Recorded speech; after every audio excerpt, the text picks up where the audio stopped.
Hello tout le monde, bienvenue sur notre chaîne Viens et suis-moi, écoute et prête l'oreille. Je suis Vaya Priar et je suis heureuse de pouvoir vous retrouver pour une nouvelle semaine, une nouvelle étude de notre programme Viens et suis-moi de l'Ancien Testament pour l'année 2022. Et cette semaine, pour notre étude des chapitres 18 à 20 dans le livre d'Exode dans l'Ancien Testament. J'espère, chers frères et sœurs, que vous avez passé un très bon week-end de Pâques, que vous avez pu vivre de bons moments en famille et surtout que vous avez pris le temps et l'occasion pour partager votre témoignage du Sauveur, de sa merveilleuse résurrection et de son évangile qui fait partie de notre vie. Je suis contente de vous retrouver après une semaine d'absence. J'espère que je vous ai pas trop manqué. Mais je suis heureuse de vous retrouver aujourd'hui pour cette nouvelle étude de Viens et suis-moi.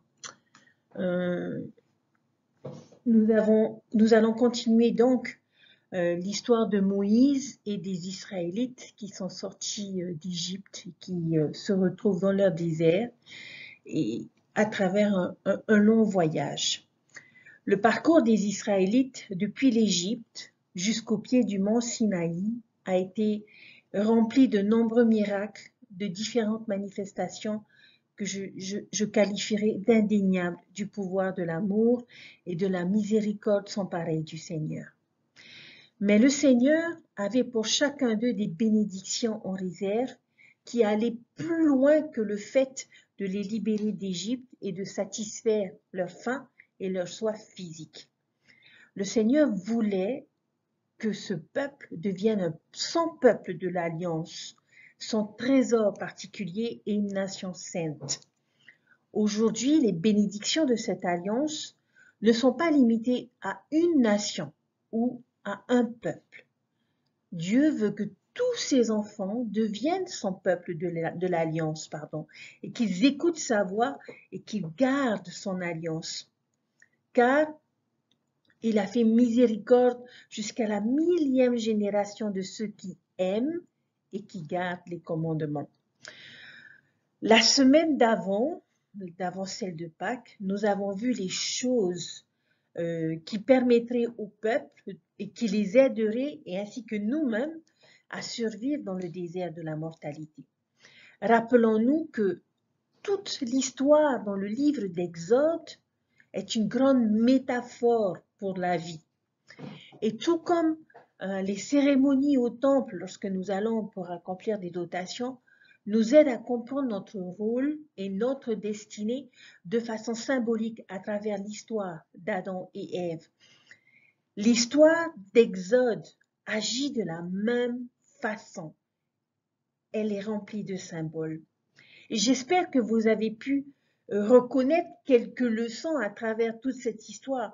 Nous avons parlé des plaies qui nous ont enseigné que lorsque nous avons foi, nous pouvons apprendre à connaître Dieu. Le départ d'Égypte, de l'esclavage, est le symbole de notre repentir, où nous abandonnons nos péchés. C'est le passage de la mer Rouge est symbolique de notre baptême et la colonne de feu, la nuée de feu est symbolique du don du Saint-Esprit que nous recevons après le baptême. Et le voyage dans le désert est symbolique de notre vie dans cette condition mortelle. Après avoir franchi toutes ces étapes, il est arrivé l'heure de faire à présent un pas après l'autre et d'endurer jusqu'à la fin, quelle que soit la distance que nous avons à parcourir et quelle que soit la difficulté du voyage. Pour nous aider à traverser ce désert, nous aurons besoin de nous faire un festin du pain des cieux, c'est-à-dire de la parole de Dieu que nous avons vue dans notre dernière leçon, et de boire du rocher où découle l'amour de Jésus-Christ et de son évangile.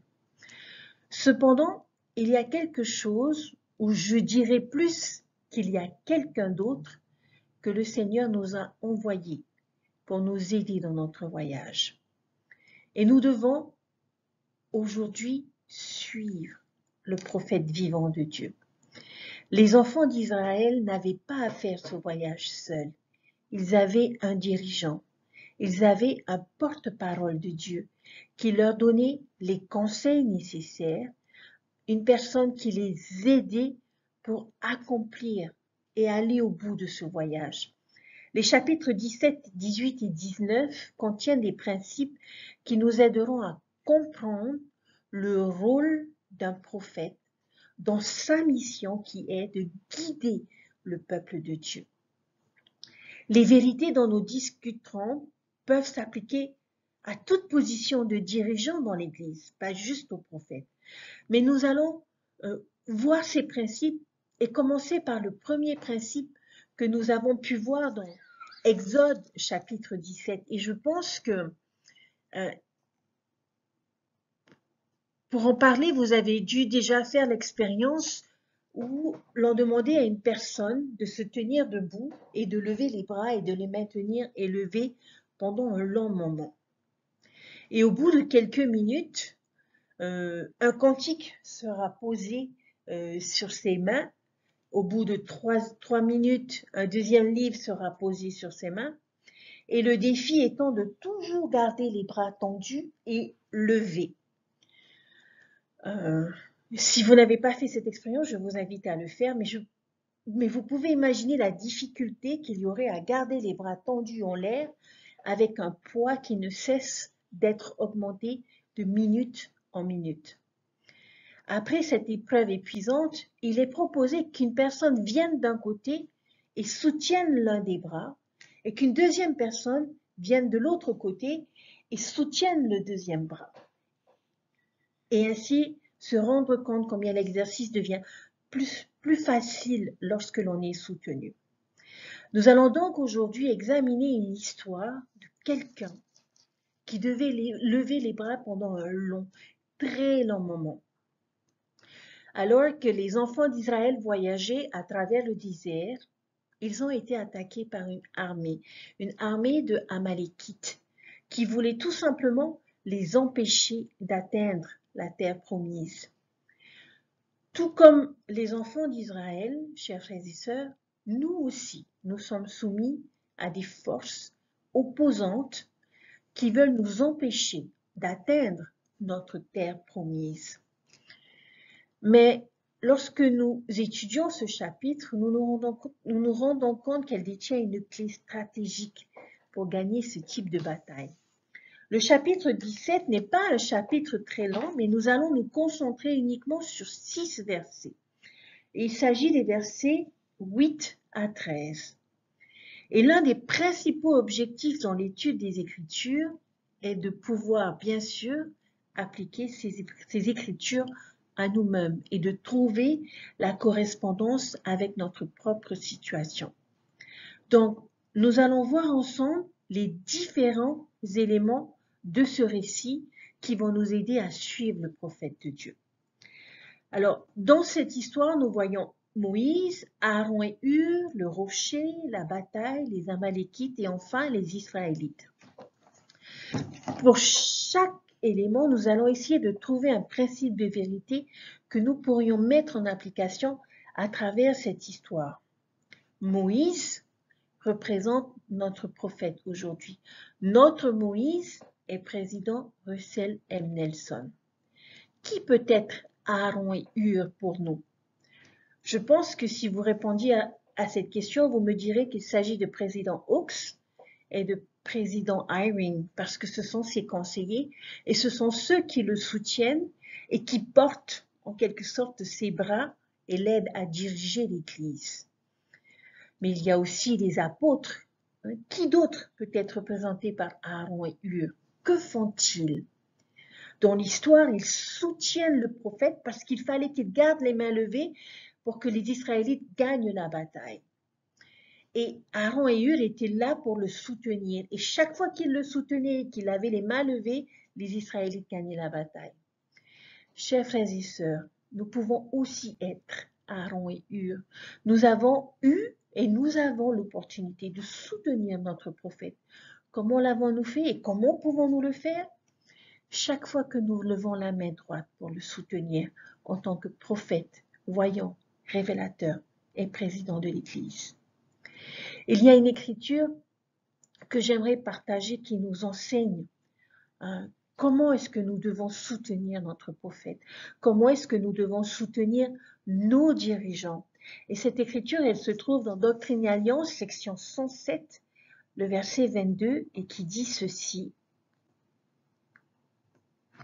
3 grands prêtres présidents de la prêtrise de Melchizedek, choisis par le corps, désignés et ordonnés à cet office et soutenus par la confiance, la foi et la prière de l'Église, forment le collège de la présidence de l'Église. Alors, chers frères et sœurs, je vous pose la question, comment est-ce que nous devons soutenir notre prophète? Comment est-ce que nous devons soutenir nos dirigeants? Par la confiance, la foi et la prière. Arrêtons-nous à présent et méditons sur ces 3 mots. Comment soutenir nos dirigeants de ces 3 façons? Nous pouvons montrer notre confiance en eux en faisant confiance en leurs décisions, en leurs compétences et en leur sagesse. Nous pouvons montrer notre foi en mettant en application les conseils, directives et instructions qu'ils nous donnent. Nous pouvons prier pour eux en priant pour leur bien-être, aussi bien physique que spirituel, pour qu'ils puissent nous guider, pour qu'ils puissent nous soutenir, parce que les cieux savent que nous ne sommes que des mortels et des personnes imparfaites. Que représente le rocher sur lequel Moïse était assis? Nous en avons déjà parlé. Nous avons parlé de ce symbole d'où l'eau jaillissait et nous savons que c'est sur le roc que nous devons être établis, qui est notre Rédempteur, roc sur lequel nous devons nous tenir. Il est important de savoir que les dirigeants de l'Église sont ancrés et doivent être ancrés sur la ferme fondation du Christ et qu'il est la pierre angulaire de cette Église. Qui sont ces Amalékites, cette bataille? C'est Satan et sa légion. Les ennemis de l'Église, les choses du monde, nos propres péchés et nos problèmes, les conséquences de nos mauvais choix. Oui, chers frères et sœurs, toutes ces choses qui peuvent nous empêcher de progresser et d'être heureux représentent la bataille Amalek et les Amalékites. Alors que devons-nous faire lorsqu'ils surgissent dans notre voyage? Comme les Israélites, nous devons nous battre et ne jamais abandonner, ne jamais nous retirer devant l'adversité, ne jamais nous rendre. Avec la bénédiction du prophète qui veillera sur chacun d'entre nous, les mains tendues et soutenues, chers frères et sœurs, par notre confiance, notre foi et nos prières, nous irons de l'avant comme des soldats marchant à la victoire. La bataille est la bataille de cette vie et toutes les batailles que nous devrons affronter contre nos ennemis seront gagnées si nous soutenons notre prophète. Alors, soutenons-le et soutenons tous les dirigeants de l'Église à travers notre confiance, notre foi et nos prières. Et nous pourrons, je vous le témoigne, chers frères et sœurs, gagner toutes les batailles spirituelles. Comment pouvons-nous le faire? Probablement en étant plus attentifs au message de conférence générale, en recherchant diligemment à appliquer les conseils de nos prophètes et apôtres, en plaçant notre confiance dans leurs promesses, en priant pour eux et sans douter de leurs décisions et de leurs compétences. Rappelez-vous la petite expérience avec la personne, les mains tendues et le poids posé dans ses mains. Quelles sont ces choses, chers frères et sœurs, qui peuvent représenter un poids dans les mains de nos dirigeants? Quel est l'opposé, je dirais, de la confiance, de la foi et des prières?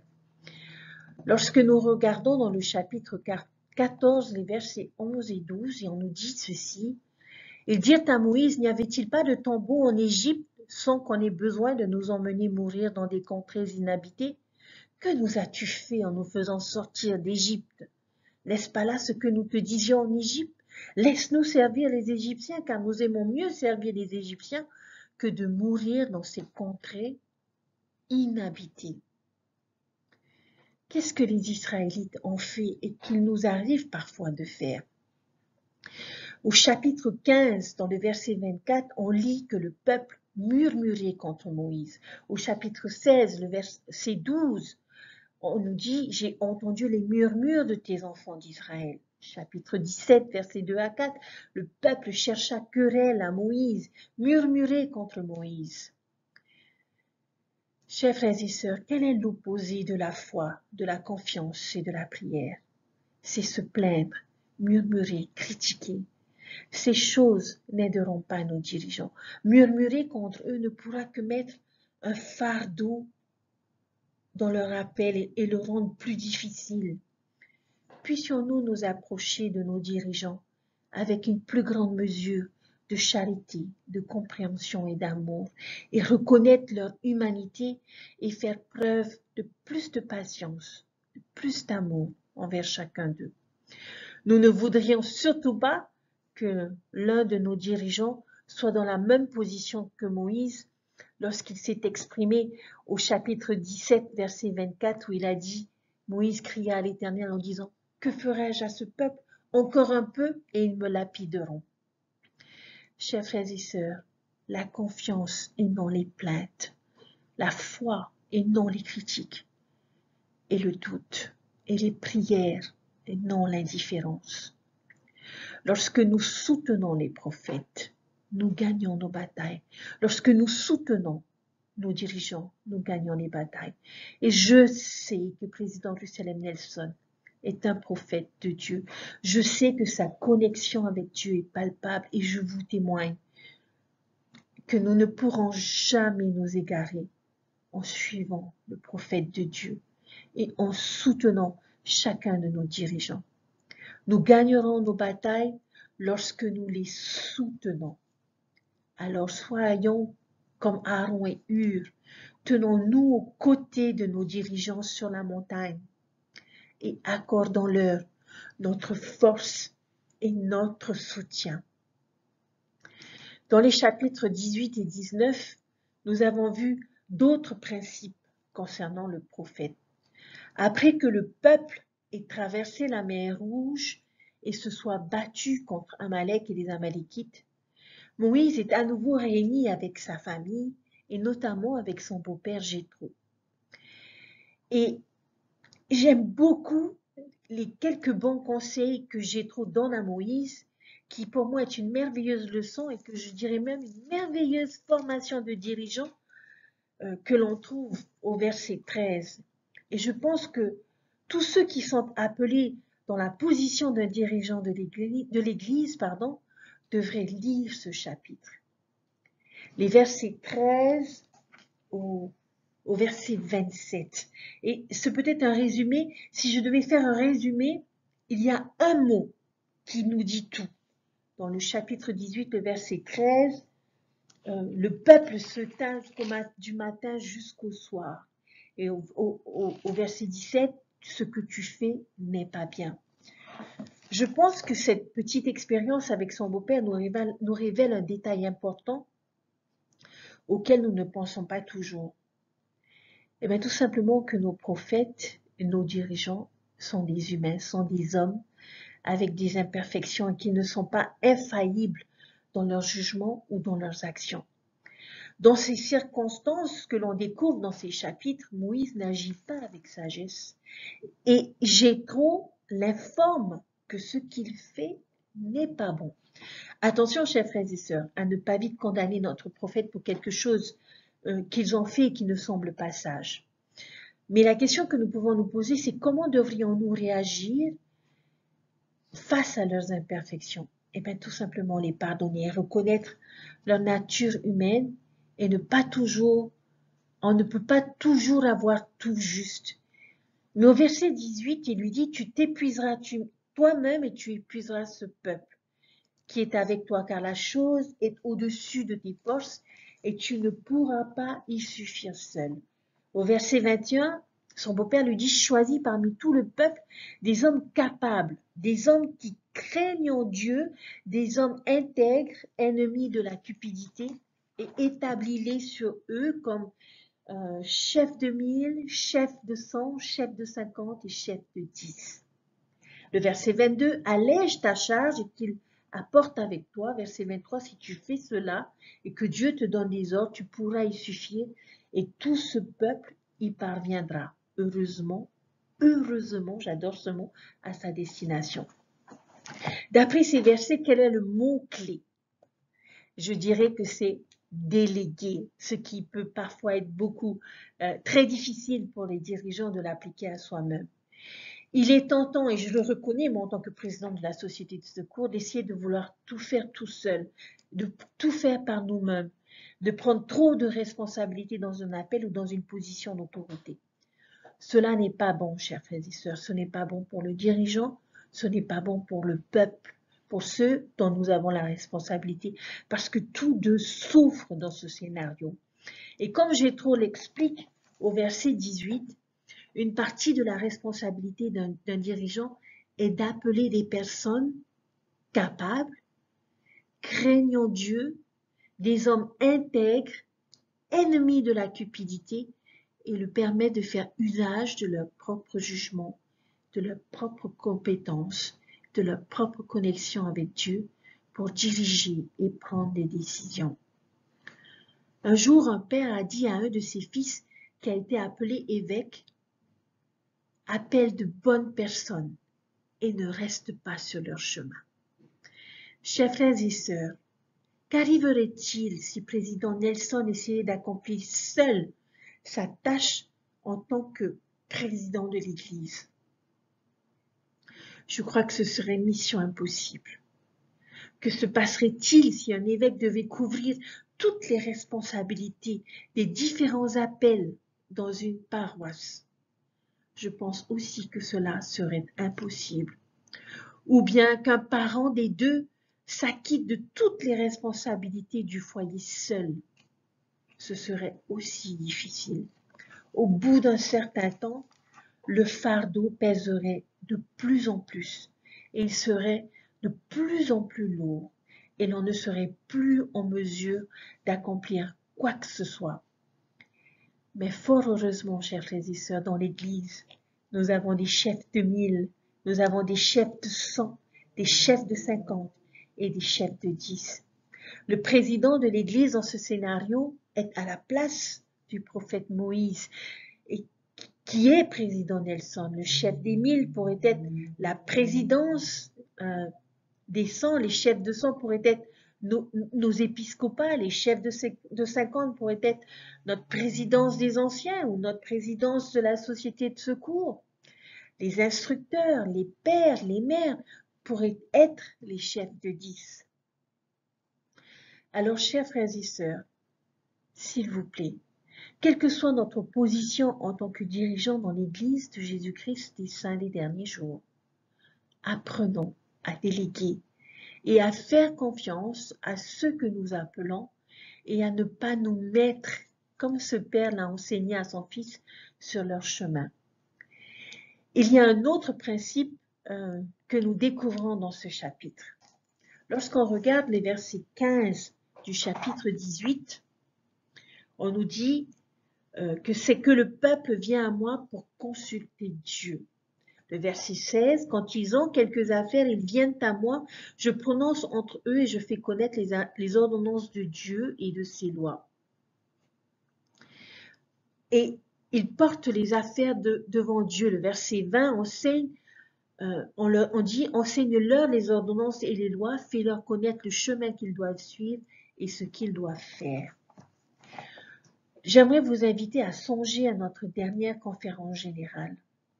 Avez-vous pu constater certains dirigeants agir dans ces rôles? De quelle affaire devaient-ils traiter? Affaires simples ou difficiles? Il y avait deux types d'affaires qu'ils devaient traiter. Dans le verset 22, on nous dit, dans les versets 22 et 26, des affaires importantes et les affaires difficiles. Et l'une des plus récentes, à mon avis, a été la pandémie avec laquelle beaucoup de décisions ont dû être prises. Et devant des situations difficiles comme celle-là et comme tant d'autres, il y a je pense, eu un véritable fardeau pour nos dirigeants. Lorsque vous devez prendre des décisions pour une Église mondiale et que vous savez que vous serez la cible des médias, des ennemis de l'Église et de tous les membres de l'Église de par le monde, cela peut représenter un véritable fardeau à porter. Mais Dieu les soutient et les aide à accomplir cette œuvre. J'espère, chers frères et sœurs, que vous n'en doutez pas. Regardons à nouveau dans le chapitre 19 et trouvons une nouvelle description. Qu'est-ce que ces versets nous enseignent concernant le rôle du prophète? Ces chapitres nous montrent que Moïse, ce qu'il a fait lorsqu'il a guidé le peuple vers le mont Sinaï, le chapitre 19, le verset 20, il a sanctifié son peuple et au verset 17, il les a préparés à rencontrer Dieu. Je pense, chers frères et sœurs, qu'il s'agit là d'un des objectifs principaux de la prêtrise. Il y a une écriture dans Doctrine et Alliance, section 84, verset 23, qui nous enseigne le véritable rôle de la prêtrise et qui nous dit cela. Or cela, à Moïse l'enseigna clairement aux enfants d'Israël dans le désert, et il chercha diligemment à sanctifier son peuple afin qu'il vît la face de Dieu. Chers frères et sœurs, voilà toute la mission de la prêtrise. Sanctifier chacun de manière à pouvoir voir la face de Dieu. Et c'est ce que font président Nelson et tous les apôtres, et ainsi que toutes les autorités générales, que tous nos dirigeants de pieux et que tous nos dirigeants de paroisse.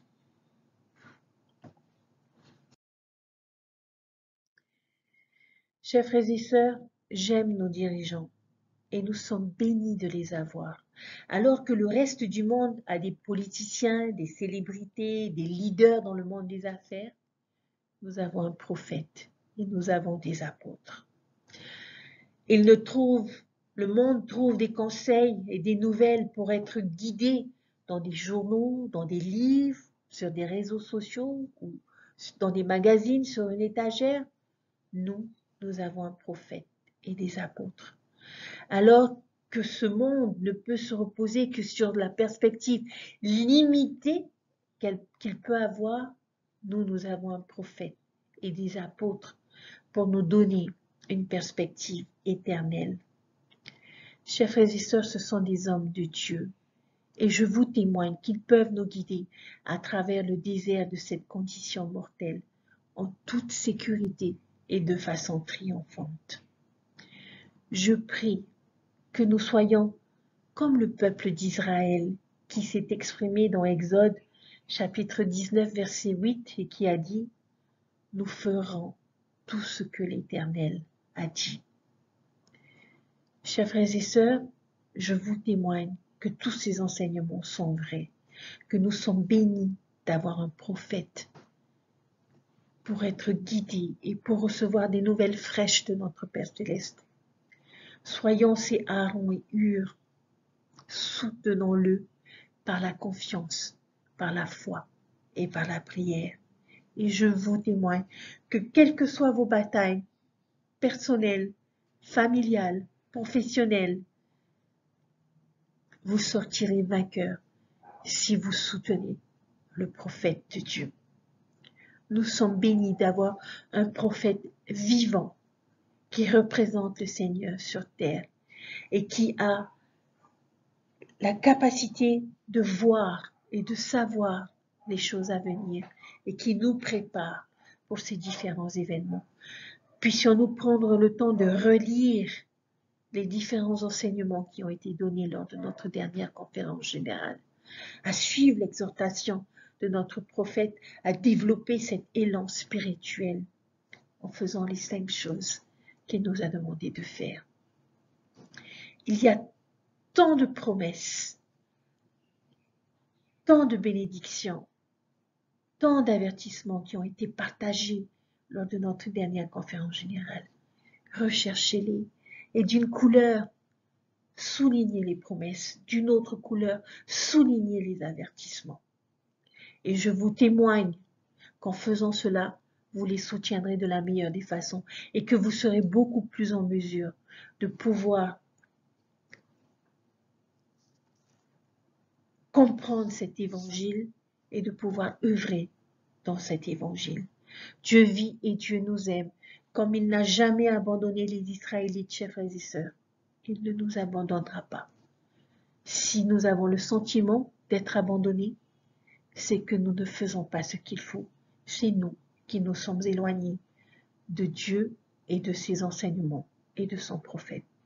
Alors à tous ceux qui se sentent loin, je vous invite à revenir et à soutenir notre prophète et nos dirigeants avec nous par la confiance, la prière et la foi. Et je vous laisse toutes ces choses au nom de Jésus-Christ. Amen. Je vous souhaite une belle reprise, une bonne semaine et une bonne étude. Sachez que Dieu vous aime et moi aussi. À très bientôt. Bye.